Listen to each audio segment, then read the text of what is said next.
प्रिय दोस्तों, आज मैं आप लोगों को बिहार में होने वाले एक त्योहार के बारे में बता रही हूँ।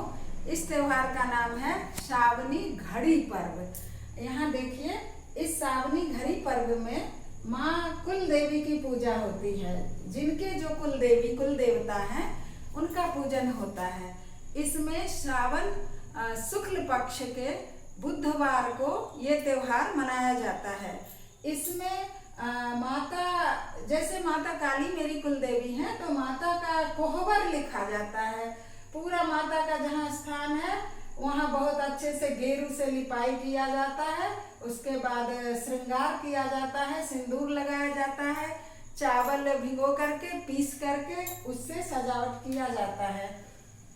फिर जो घर की बड़ी बुजुर्ग महिलाएं रहती हैं वो इस दिन उपवास रहती हैं और उपवास के बाद सभी को सुबह में निमंत्रण देती हैं कि आप मेरे यहाँ आइएगा। और ये घर घर में होता है, इसलिए महिलाएं एक दूसरे के घर जाती हैं। तो सुबह सुबह इसमें बाल धो लिया जाता है और सिंदूर नहीं लगाया जाता है। पहले माँ काली का श्रृंगार करके फिर 5 सुहागन महिलाएं कम से कम जो अपने ही ब्लड रिलेशन वाले हो तो उनको बुलाया जाता है और उनको बिठा करके पहले माता काली को धूप दीप से इनकी पूजा अर्चना की जाती है। इनको नया वस्त्र अर्पण किया जाता है। एक गेरुआ होता है, वो गेरुआ मालिक यहाँ से आता है, वो गेरुआ अर्पित किया जाता है। उसके बाद सुहागिनों को सबसे पहले सिंदूर लगाया जाता है, क्योंकि वो बाल धो करके बिना सिंदूर लगाए आती हैं। तो उनके मांग में नाक से शुरू करते हुए पूरे मांग में सिंदूर लगाया जाता है। उसके बाद उनके चरणों पर एक लोटा में जल भरकर उसमें आंचल का एक छोर भिगो करके ऐसे उसमें लोटा में जल भर के और आंचल का एक छोर और अपने आंचल से उनके पैरों पे क्रम से जल 5 बार गिराया जाता है। यहाँ कुल देवी से शुरू करते हुए उनके चरणों पे जल गिराया जाता है और फिर सबको प्रणाम किया जाता है। उन्हें चूंकि सुहागन महिलाएं हैं इसलिए उन्हें इच्छा अनुसार सुहाग की सामग्री जैसे चूड़ी, बिंदी, काजल, नेल पॉलिश, कुछ मिठाई उनको जाते समय दिया भी जाता है। कुल देवी के लिए कुछ गीत भी गाए जाते हैं।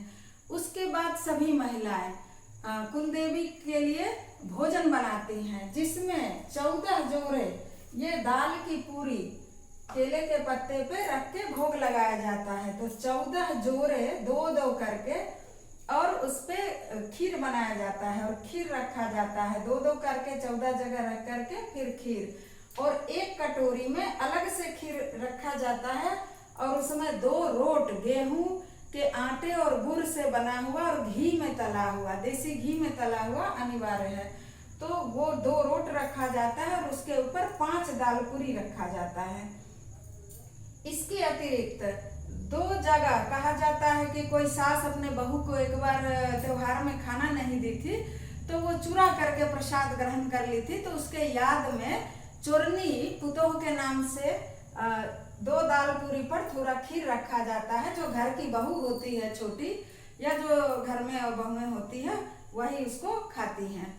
और हनुमान जी के लिए भी दाल की पूरी में चूंकि नमक मिलाया रहता है इसलिए हनुमान जी को अर्पित नहीं किया जाता है। उन्हें गेहूं के आटे का बना रोट और उस पर खीर रख करके हनुमान जी को भी अर्पित किया जाता है, जल दिया जाता है। तो इस तरह से और फिर इनको भोग लगाने के बाद हटा लिया जाता है। और जो 2 रोट और 5 दाल पूरी है ये कल इसी परिवार के कुल के किसी पुरुष व्यक्ति के द्वारा उसको हटाया जाता है, जल अर्पण किया जाता है, तब जाकर ये पूजा संपन्न होता है। बिहार में ये सावनी घड़ी पूजा इतना अधिक प्रचलित है कि बिहार के जो लोग अमेरिका में भी नौकरी करते हैं, सर्विस करते हैं, वो अमेरिका से भी इसको त्योहार को मनाने आते हैं, क्योंकि वो इसमें जुड़ा हुआ है कि घर छोड़ दे तो छोड़ दे लेकिन घड़ी पर्व नहीं छोड़े। इसका बहुत ही महत्व है क्योंकि कुल देवी से जुड़ा हुआ है और यदि कुल देवी प्रसन्न है तो हमारे पूरा संपूर्ण विकास होता है और यदि कुल देवी नाराज हो जाती हैं तो सबको पता है कि देवता भी कितने भी देवता खुश हों, लेकिन अगर माँ नाराज हो जाती है, कुल देवी नाराज हो जाती हैं, तो हम उनके कोप भाजन बनना पड़ता है। इसलिए मैं माता से क्षमा मांगती हूँ। भूल चूक के लिए माता क्षमा करेंगे और हमारे कुल की वृद्धि करेंगे, और इसी तरह से हमारे घर की बहुएं निरंतर सालों साल आए और इस पूजा को पूर्ण हृदय के साथ इस पूजा को संपन्न करें। माता जय माता दी, जय माता।